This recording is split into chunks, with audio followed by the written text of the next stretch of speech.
Hello बहुत समय विकास नागर स्वागत करता हूं आपका स्टडी आईक्यू पीसेस प्लेटफॉर्म पे। आशा करता हूं आप सब लोग अच्छे होंगे, बहुत ज्यादा मजे में भी होंगे। काफी सारे स्टूडेंट्स ने सिलेबस तो खत्म कर लिया है क्योंकि 19 तारीख को भाई उनका पेपर है झारखंड पब्लिक सर्विस कमीशन का, यानी कि जो अभी संडे आने वाला है। काफी सारे लोग डरे हुए हैं, काफी सारे लोगों को कॉन्फिडेंस है, लेकिन उस कॉन्फिडेंस का क्या, उस मेहनत का क्या जो आप एक साल से कह रहे हैं, अगर आपने पेपर वाले दौरान पर वो नहीं दिखाई तो आप पेपर फिल करने गए ओएमआर शीट में लेकिन गलती कर बैठे। पेपर के दौरान में कुछ चीजें आपने ध्यान में नहीं रखी और आपका पेपर छूट गया।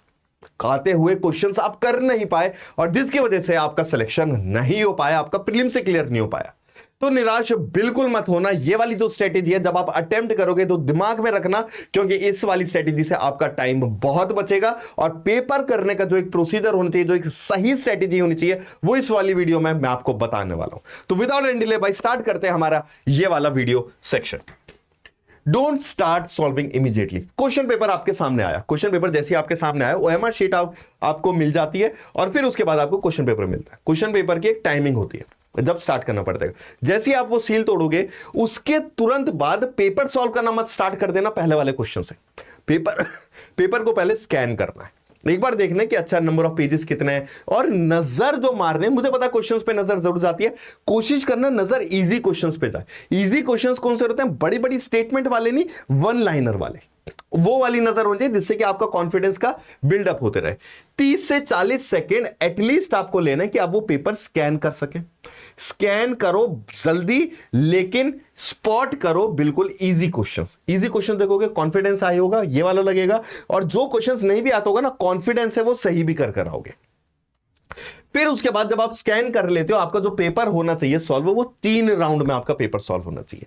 पहले वाले राउंड में सबसे पहले इजी क्वेश्चन कर लो। इजी क्वेश्चन जो आपके होने चाहिए, आपके मतलब जिसको 100% श्योर हो, 50 से लेकर 60 क्वेश्चन आपके इजी क्वेश्चन आपके सॉल्व हो जाने चाहिए। डिफिकल्ट क्वेश्चन है उस पर टाइम लगा रहे हो, इसका क्या होगा क्या नहीं होगा, स्किप करो। स्मार्ट स्ट्रेटेजी वही है जो अपना कॉन्फिडेंस लूज नहीं कर रहा है क्वेश्चन स्किप करने के बावजूद।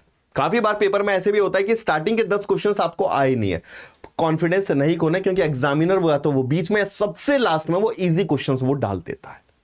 तो सबसे पहले अटेम्प्ट करना है जिसको लेकर आप 100% श्योर हो कि इसका यही उत्तर होगा। 50 से 60 क्वेश्चन आपने ऐसे कर लिए, आप थोड़े से रिलैक्स हो जाओगे। उसके बाद आपको तुरंत चलना है आपको दूसरे राउंड में। दूसरे राउंड में आते हैं आपके मॉडरेट क्वेश्चंस। मॉडरेट क्वेश्चंस यानी कि आपको 50-50% डाउट है, लेकिन आपको यह पता है या तो इसका उत्तर यह होगा, ए होगा, या इसका उत्तर बी होगा। सी और डी तो बिल्कुल भी नहीं होंगे। जैसे ही आपको पता लग गया यार हमारा ये वाला उत्तर है और इसमें 2 ऑप्शंस दे रखे, तो सबसे पहले जर्नल स्टेटमेंट पे जाना, एलिमिनेट कर देना 2 ऑप्शंस। 50-50% में गैस वर्क नहीं होना चाहिए, स्मार्ट वर्क होना चाहिए। वो एलिमिनेशन वाले में जस्ट अभी अगला है, मैं आपको बताऊंगा अभी, ठीक है। जोर जबरदस्ती नहीं करनी है क्वेश्चन में। 50-50 में स्मार्ट गैस मार के आना, क्योंकि काफी सारे स्टूडेंट्स बोलते हैं सर हम मारने तो जाते हैं लेकिन वही गलत निकलता है। तो स्टेटमेंट को बहुत अच्छे से पढ़ना और जो आपकी गट फीलिंग स्टार्टिंग में कह रही है ना, वही टिक करके आना। बाद में गट फीलिंग आपकी चेंज करने के लिए बोलेगी, लेकिन क्वेश्चन फिर चेंज मत करना, ध्यान रखना। उसके बाद आता है आपका तीसरा राउंड। तीसरा राउंड जो आपके आते हैं वो आते हैं आपके टफ क्वेश्चंस। टफ क्वेश्चन में काफी सारे स्टूडेंट सोचते हैं कि यार हमारे नंबर ऑफ क्वेश्चंस तो उतने अटेम्प्ट नहीं हो पाए। ऐसा करते हैं हम लोग सारे ही लगभग टिक मारते चले जाते हैं, जिसकी वजह से वो नेगेटिव मार्किंग में कन्वर्ट हो जाते हैं और आपका सिलेक्शन नहीं हो पाता है। तो जो टफ क्वेश्चंस है, टफ क्वेश्चंस को या तो स्किप कर दो, और टफ क्वेश्चंस को अगर आपको एलिमिनेट करना है तो कुछ कीवर्ड्स हैं, अभी मैं आपको बताऊंगा, वो कीवर्ड्स को ध्यान रखना। कभी कभार टफ क्वेश्चन में वो कीवर्ड दिखा, आप स्टेटमेंट एलिमिनेट कर देते हो, और कभी कभार ऑप्शंस जो रहते हैं वो इस तरीके से होता है, एक ऑप्शन एलिमिनेट करके बाकी का आपको उत्तर मिल जाता है, चाहे आपको पता हो या ना हो। और टफ क्वेश्चंस में जो आपको ध्यान रखना है कि अगर आप सही ढूंढ रहे हो, इससे अच्छा आप वो ढूंढो जो गलत है, कि ये वाला तो नहीं होगा, ये वाला नहीं होगा, बाकी 2 मुझे नहीं पता। ऑप्शंस पे जाओ कि स्टेटमेंट 1 और स्टेटमेंट 2 कहां दे रखी है, ओ ये वाले ऑप्शन में दे रखी है, ए ऑप्शन टिक मार दो। सही नहीं पता लेकिन गलत तो कुछ पता लगा सकते हो ना। जबरदस्ती का गैस मत मारना, कहीं तुम गैस के चक्कर में नेगेटिव मार्किंग ले जाओ और जो क्वेश्चन तुम्हारा सही भी होगा उसमें से अपने नंबर कटवा लो। उसके बाद एलिमिनेशन टेक्निक, जहां पर भी आप लोग ये ऐसे कुछ वर्ड देखें, ऑलवेज, ओनली, नेवर, ऐसे ये स्ट्रॉन्ग वर्ड्स जहां पर आप देखें जो कि एक्सट्रीम वर्ड्स कहलाते हैं, ये ज्यादातर गलत होते हैं।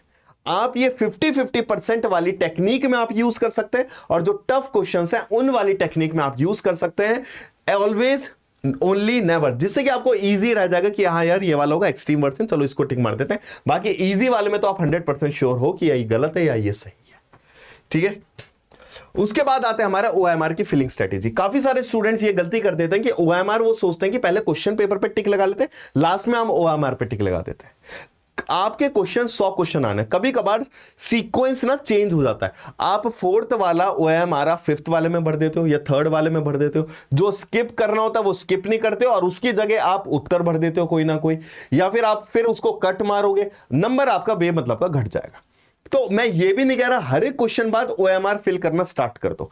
एटलीस्ट 20 से 25 क्वेश्चन आप उसमें टिक मारें और तुरंत OMR में भरें, जिससे कि आपको लास्ट मोमेंट में वेट ना करना पड़े कि OMR फिल करनी है। कहीं क्वेश्चन पेपर पर तो आपने सही टिक मार दिया लेकिन OMR ही नहीं फिल कर पाए, तो वो बहुत बड़ा ब्लंडर हो जाएगा। तो 20 से 25 क्वेश्चन बाद आप तुरंत OMR फिल करें, फिर नेक्स्ट क्वेश्चन पर आप लोग पढ़ें।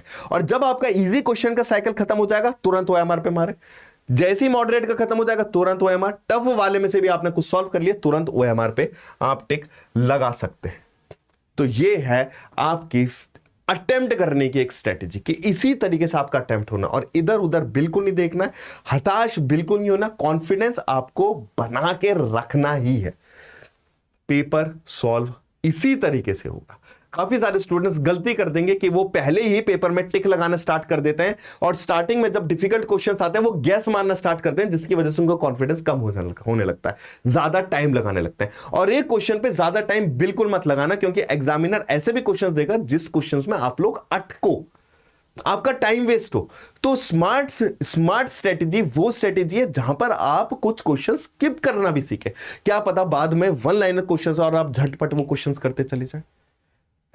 तो ये वाली जो स्ट्रेटेजी आप प्लीज फॉलो करें, आपको बहुत ज्यादा बेनिफिट होगा। और ये वाली आप मॉक टेस्ट में भी एक बार देख सकते हैं, एनालाइज कर सकते हैं कि मैं मॉक टेस्ट में तो मार रहा हूं, एग्जाम में मैं लगा सकता हूं नहीं लगा सकता हूं। तो स्टार्टिंग से प्रैक्टिस करना स्टार्ट कर दो, और एलिमिनेशन बाकी सब चीजें मैंने आपको बता दिया किस तरीके से आपको पेपर सॉल्व करना है।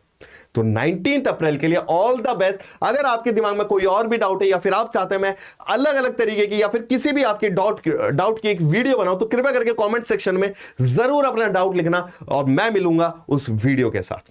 तो ऑल द बेस्ट गाइस, मिलते हैं जल्दी, और मुस्कुराहट मुंह पे रखो और इस मोमेंट पर तेज भागना स्टार्ट करो, क्योंकि स्लो जॉगिंग नहीं चलेगी गुरु, इस टाइम पे स्मार्ट स्टडी चलेगी। तो मिलते हैं जल्दी, till then take care, bye bye and see you soon.